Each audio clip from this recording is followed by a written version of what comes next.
الله أكبر الله أكبر.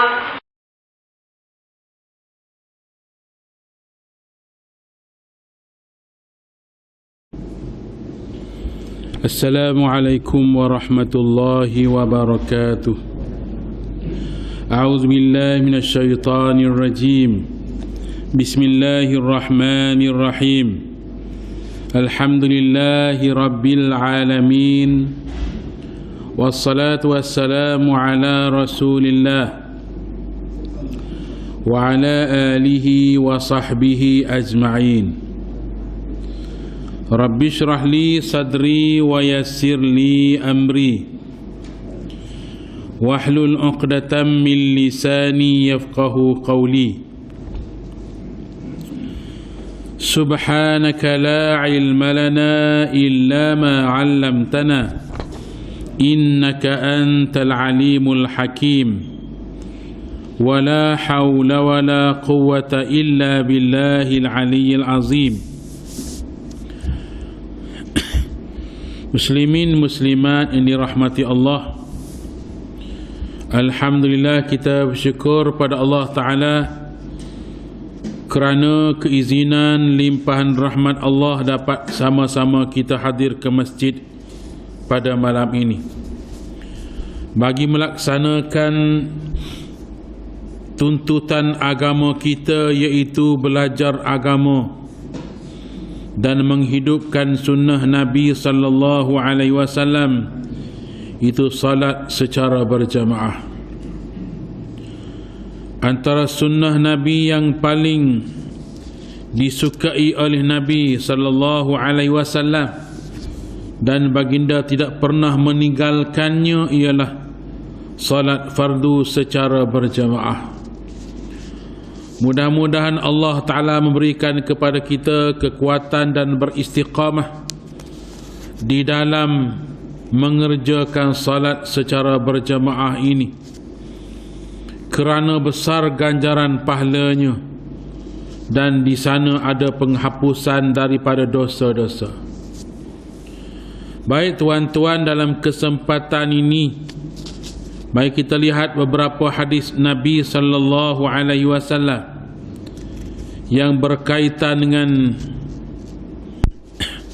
berbuat baik kepada kedua ibu bapa.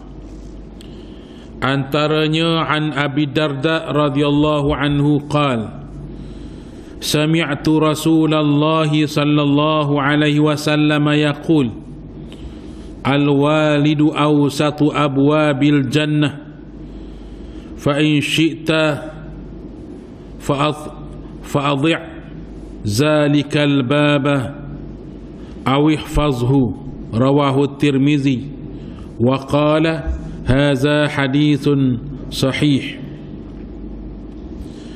Dari Abu Darda radhiyallahu anhu berkata, aku mendengar Rasulullah sallallahu alaihi wasallam bersabda, ayah adalah sebaik-baik pintu dari pintu-pintu syurga.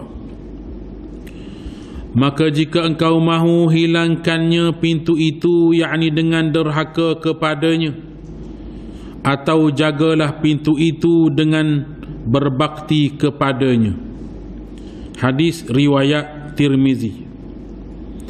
An Abdullah bin Umar radhiyallahu anhuma عن النبي صلى الله عليه وسلم قال: رضا الرب في رضا الوالد وسخط الرب في سخط الوالد.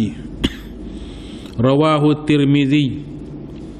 عن عبد الله dari Abdullah bin Umar radhiyallahu anhuma, dari Nabi sallallahu alaihi wasallam bahawa baginda bersabda, ridha Allah terletak pada keredaan orang tua, yakni ibu bapa, dan kemurkaan Allah ada pada kemurkaan orang tua, yakni ibu bapa.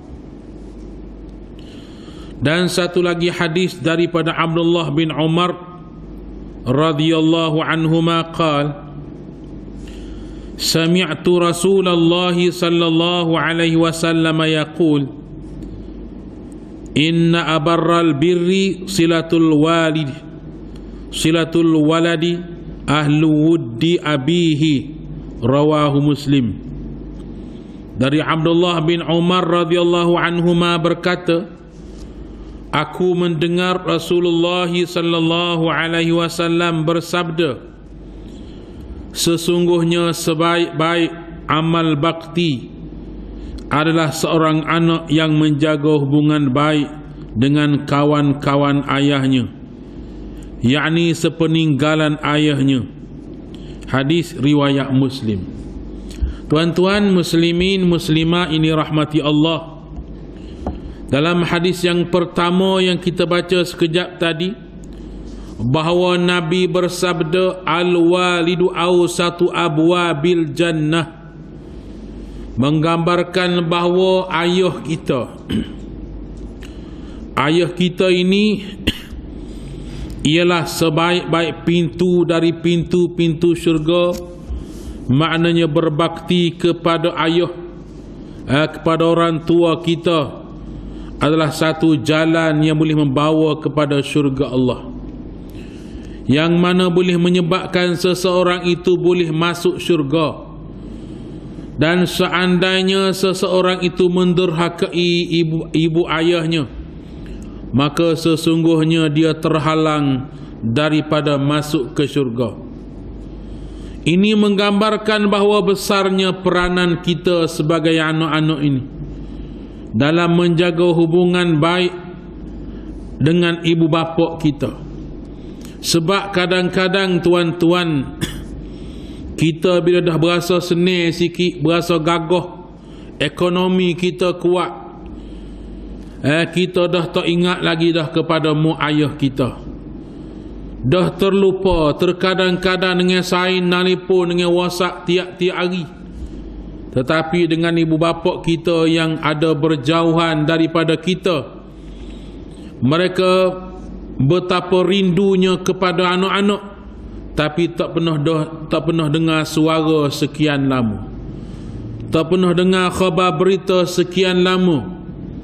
Maka itu sebenarnya suatu dosa bagi anak-anak yang telah menyebabkan ibu ayahnya dalam keadaan gusar, dalam keadaan risau, dalam keadaan sedih. Lebih-lebih lagi apabila mereka tengok anak-anak orang lain begitu hormat kepada ibu bapa, begitu kasih kepada ayah, begitu sayang kepada ibu. Tetapi apabila anak-anak kita tak hormat pada kita, tak sayang pada kita, di kala itu tergurisnya perasaan kita sebagai ayah. Maka Nabi beri gambaran awal supaya manusia berbuat baik kepada ayah dia. Kerana tuan-tuan, ayah ini menghadapi kepayahan juga, walaupun ayah tidak mengandungkan anak, walaupun ayah tidak melahirkan anak, tetapi ayahlah yang bersusah payah, yang berpenak lelah dalam mengaturkan kehidupan berkeluarga itu. Bahkan tuan-tuan, si isteri ataupun ibu mesti taat kepada suami dia, walaupun si ibu ini punya ekonomi yang kukuh. Sebab itu tuan-tuan, antara lain perempuan yang banyak masuk neraka pada malam Isra' dan Mi'raj, tuan-tuan, Nabi berpeluang meninjau-ninjau dalam neraka. Nabi kata, aku pergi nak tengok jenguk dari neraka, aku dapati ramai daripada kalangan perempuan, daripada kalangan wanita dari neraka. Kerana Nabi SAW menyatakan orang perempuan masuk neraka ni kerana dua lubang. Yang pertama lubang mulut dia, iaitu kerana lidah, kerana mulut dia selalu mengeluarkan kata-kata yang mengguriskan perasaan suami, suka mengumpat, suka mengungkit-ungkit dan sebagainya, kerana angkara mulut ataupun lidah. Yang kedua ialah perempuan yang ramai dalam neraka ialah mereka tak jaga kemaluan ataupun kehormatan diri mereka. Mereka tak jaga kehormatan diri mereka, menyebabkan mereka dilaknat oleh Allah Subhanahu wa taala. Sebab itu tuan-tuan, mana-mana perempuan yang keluar daripada rumah dalam keadaan mendedahkan aurat, maka dia menanggung dosa yang banyak. Sebanyak mana rambut yang tumbuh di kepala, kalau dia keluar rumah tak tutup rambut, maka auratnya dipandang-pandang orang. Orang tu tengok, orang ni tengok, maka dosanya sebanyak mana rambut yang tumbuh di kepala. Dan dosa itu juga dikongsi oleh suami yang tidak pernah menegur, tak pernah beri nasihat. Juga kalaulah dia anak gadis yang belum berkahwin, maka dosa itu juga akan ditanggung oleh ayahnya. Baik tuan-tuan, nak gambarkan bahawa si ayah ini perlu dihormati. Apabila dia nasihat, kita kena dengar. Apabila dia tegur, kita kena beri perhatian.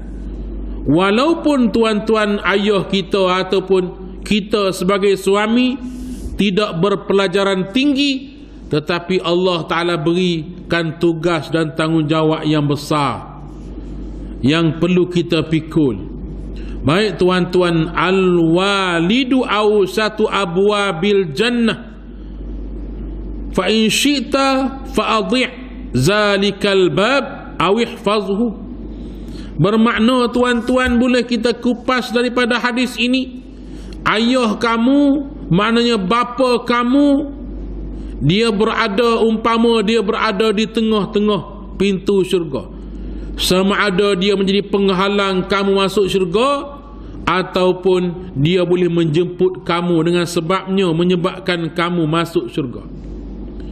Antara lain tuan-tuan, kalaulah derhaka kepada ayah, menderhakai kepada ayah, maka boleh menyebabkan dia ni terhalang daripada masuk syurga Allah Subhanahu wa taala. Hadis yang kedua tuan-tuan, ridha Rabbi fi ridhal walidi. Keredaan Tuhan, keredaan Allah Subhanahu wa taala terletak pada keredaan ibu bapanya, orang tuanya.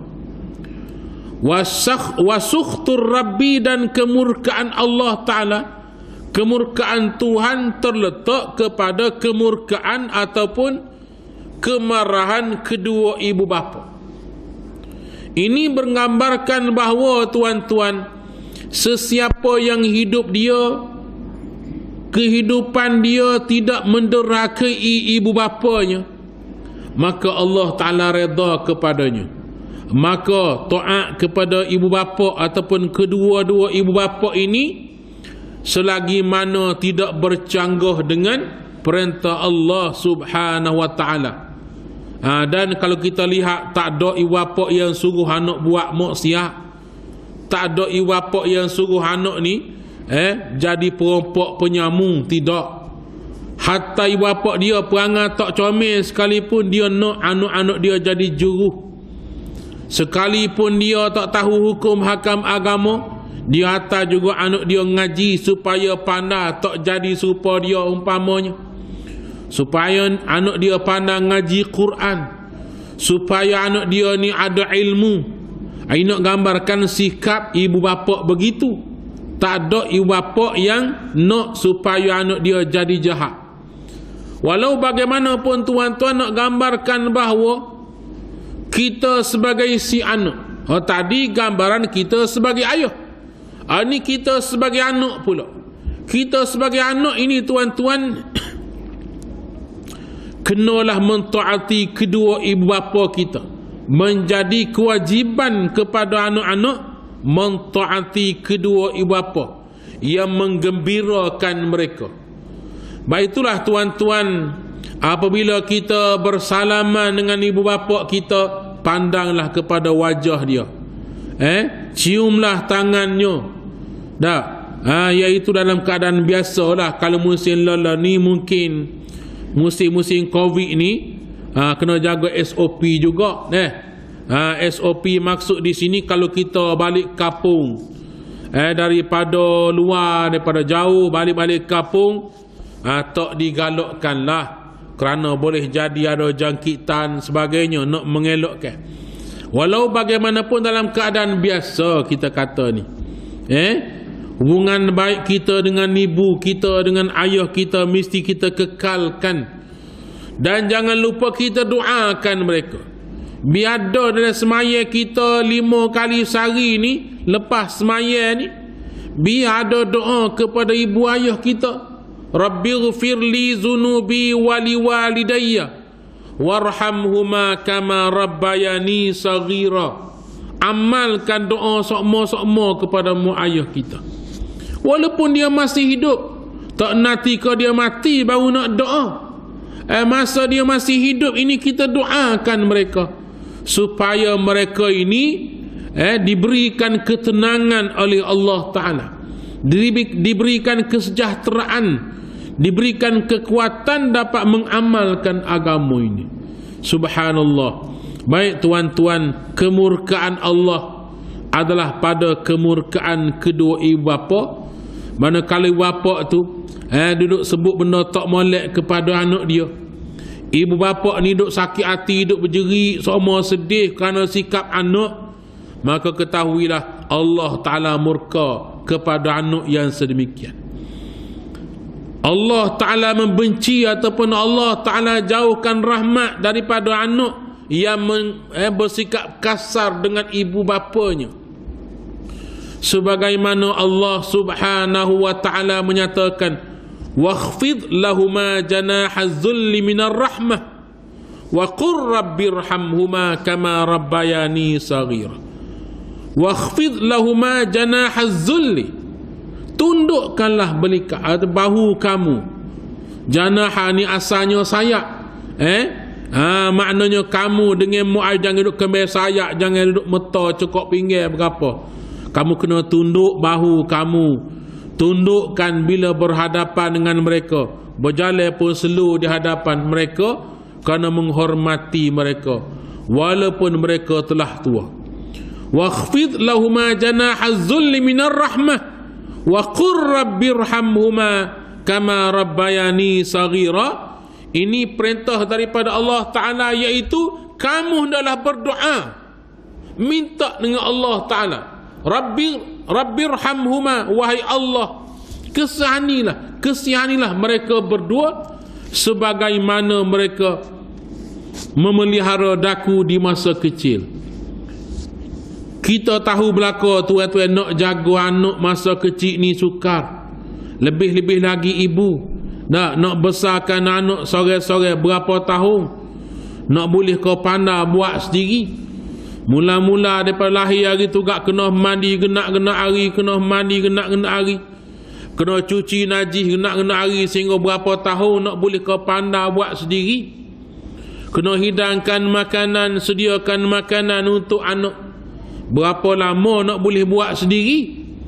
Bermakna bertahun-tahun, 2, 3, 4 tahun, 5 tahun kadang-kadang kena petik lagi, tak pandai lagi nak pakai baju misal.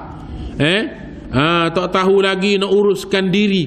Maka tuan-tuan siapa 5-6 tahun duduk cara kuadbe lagi, kuadik lagi, kakak lagi, penatnya. Maka nak gambarkan di sini bahawa kamu sebagai anak-anak kena menghargai sikap pengorbanan ibu kamu. Apa salahnya kamu doakan mereka setiap waktu. Angkatlah tangan, mohon kepada Allah Ta'ala, wahai Allah, ampunkanlah dosa-dosaku. Wahai Allah, ampunkan dosa kedua ibu bapa. Baik itu tuan-tuan, yang jadi masalah lah ni anak-anak tak hormat kepada mak ayah. Ia jadi musibah besar lah ni. Anak-anak banyak tipu ibu bapa, banyak tipu. Kadang-kadang ayah suruh semaya, mak suruh semaya, dia pergi senyap, dia tak semaya pun, dia pergi main game, dia duduk tidur, dia berapa. Itu dah penipuan dah sekali.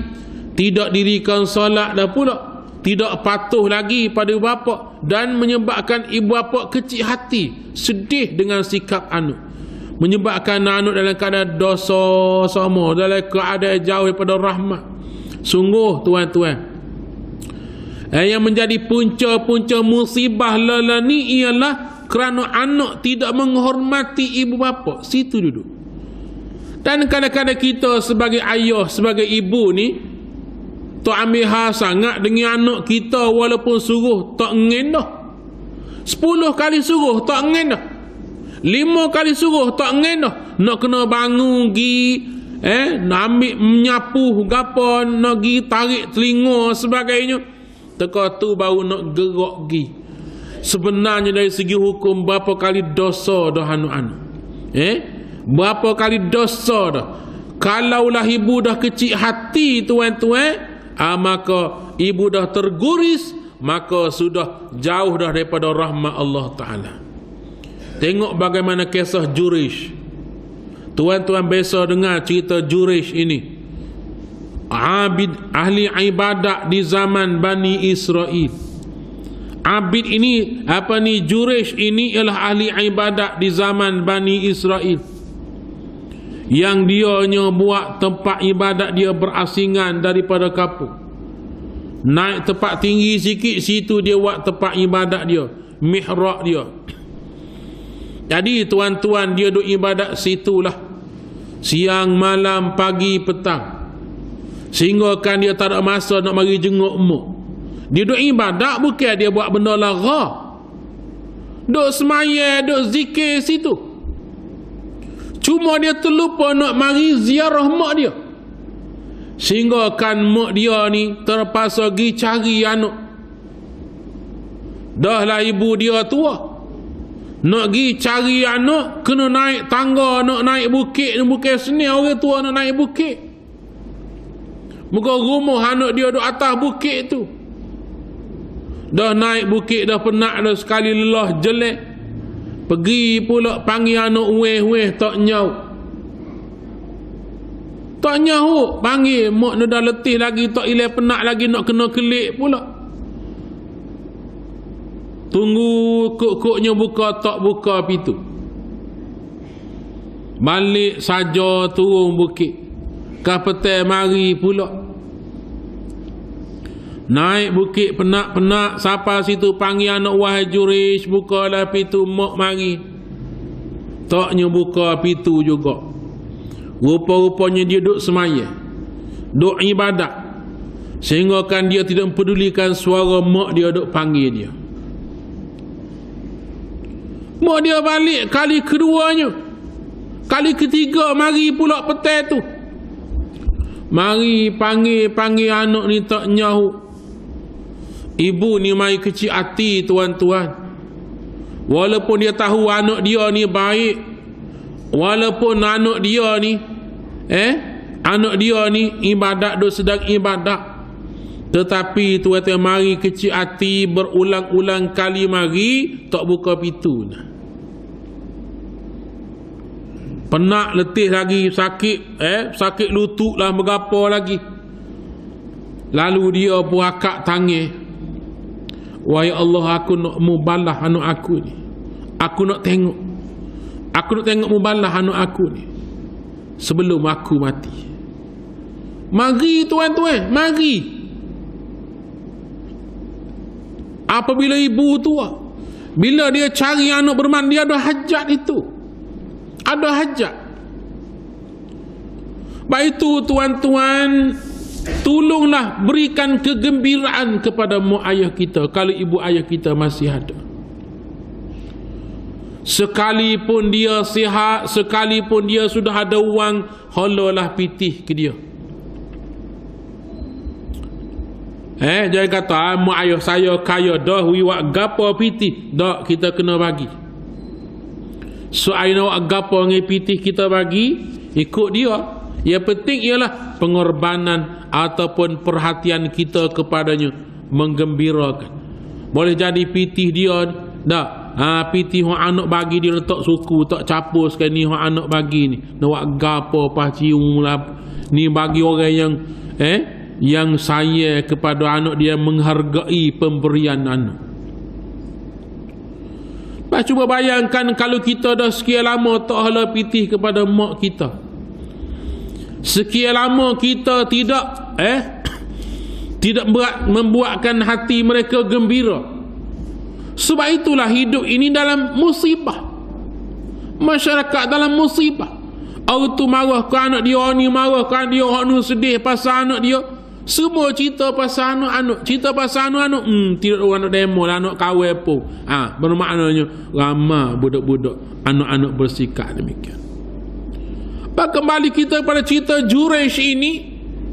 Ibu dia terlintas dalam hati, mula sedih dengan sikap Juraish ini. Tak lama kemudian tuan-tuan, bila ibu dia balik ke rumah, mari selalu dah ujian Allah, seorang pelacur mari dah nak goda Juraish. Mari terus buka pintu tempat Juraish beribadat tu, mari dah ujian. Mak dia baru je tengah jalan ataupun baru je sapakum. Subhanallah, mari dah pelacur mai goda Juraish.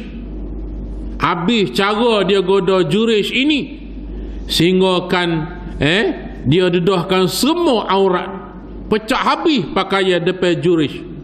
Tapi Juraish ini ahli ibadat, dia tak toleh pun, dia tak cuek pun perempuan itu, dia tetap dengan beribadat. Tadi perempuan ini tak puas hati, nak rayaknya nak kena juga fitnah pada Juraish itu. Perempuan ini pergi berzina dengan si pengembala kambing. Bila dia berzina, tak lama kemudian dia mengandung, dan dia sebarkan fitnah pada kampung. Wahai kampung, kamu duk sanjung sangat Juraish itu. Ni anak yang aku kandung ni hak Juraish lah ni. Kamu duk nyoh sangat, tok lebar kononnya. Dia telah membuat aku mengandung. Bayi ada dalam perut aku ni, kata pelacur itu, kata perempuan itu. Kampung marah, selama ni duk sanjung Juraish itu. Marah, mari bawa kayu, bawa cok cakur, bukan mari katok, rutuh habis rumah Juraish, tempat ibadat. Juraish keluar, kenapa ini tuan-tuan? Apa yang tak kena? Buat tak tahu pula Juraish. Ni perempuan ni membuat apa dengan dia? Dia dah mengandung sekarang. Juraish terpinga-pinga, moga dia tidak dia yang buat. Tapi itu fitnah mari. Baik tuan-tuan muslimin muslimat dirahmati Allah. Juraish kata beginilah tuan-tuan sekalian. Buat balik dulu perempuan ini sehingga dia melahirkan anak. Bila dia melahirkan anak, bawa semula mari perempuan dan bayi itu mari sini. Maka tuan-tuan, baliklah perempuan itu sekian lama dah melahirkan anak. Wak mari dah lah. Ni Juraish, mu kata biar tunggu beranak ni, anak ada dah ni. Lagu mana cerita? Juraish pun doa kepada Allah Ta'ala. Lalu dengan izin Allah, bayi itu boleh bercakap. Bayi yang dalam buayan itu boleh bercakap. Dan dia telah memberitahu bahawasanya sebenarnya ayah dia ataupun lelaki yang menyebabkan lelaki ataupun ayah dia inilah yang berzina, melakukan persetubuhan dengan perempuan itu ialah si pengembala kambing. Dan tanya kepada perempuan, betul ke tidak? Ya, betul lah. Budak tu kata ya, sengaja saya mari fitnahkan pada Juraish. Tengok tuan-tuan, nak ceritanya walaupun Juraish ini orang yang saleh, orang yang ahli ibadat, bagi si abid, tetapi bila mengguriskan perasaan ibu, terkena juga tempias. Apa kata kalau dia pandang pada perempuan itu, ataupun dia melakukan perbuatan keji dengan perempuan itu, habis Bila kerana dia ni ahli ibadah, ingat pada Allah, memang ikhlas sungguh dia, walaupun tempias sedemikian, Allah Ta'ala selamatkan dia, tapi tetap fitnah akan muncul. Jadi kita boleh ambil kesimpulan daripada kisah ini, tuan-tuan, sebab Nabi dah beritahu, hadisu an Bani Israel, kamu kena berayak cerita pasal Bani Israel, sebab banyak pengajaran yang berlaku daripada kalangan Bani Israel ini. Boleh ambil pengajaran. Cuma jangan duk berayak cerita Israiliyat. Hak Israel duk reka-reka bagai tak betul, dia duk tambah-tambah reka. Cerita saat ni ada dalam hadis Nabi sallallahu alaihi wasallam, yang mana bayi yang berlaku yang lahir di zaman Jurayj itu, yang dikaitkan dengan Jurayj itu, salah satu daripada bayi yang dapat bercakap daripada 10 orang bayi yang dapat bercakap di zaman bayi, zaman kecil. Antaranya Nabi Isa alaihissalam boleh bercakap masa kecil, masa bayi. Dan anak Masyitah, dan ada lagi anak pada Ashabul Ukhdud, anak kepada seorang ibu yang dicampur ke dalam parit oleh Ashabul Ukhdud itu. Dan lagi salah seorangnya ialah anak yang dikaitkan dengan Jurayj ini. Subhanallah. Baik tuan-tuan, satu lagi hadis daripada Abdullah bin Umar radhiyallahu anhu maqal, dia berkata, aku mendengar Rasulullah sallallahu alaihi wasallam bersabda, inna abarral birri silatul waladi ahlu wuddi abihi, sesungguhnya sebaik-baik amal bakti adalah seorang anak yang menjaga hubungan baik dengan kawan-kawan ayahnya, yakni sepeninggalan ayahnya yang telah meninggal dunia.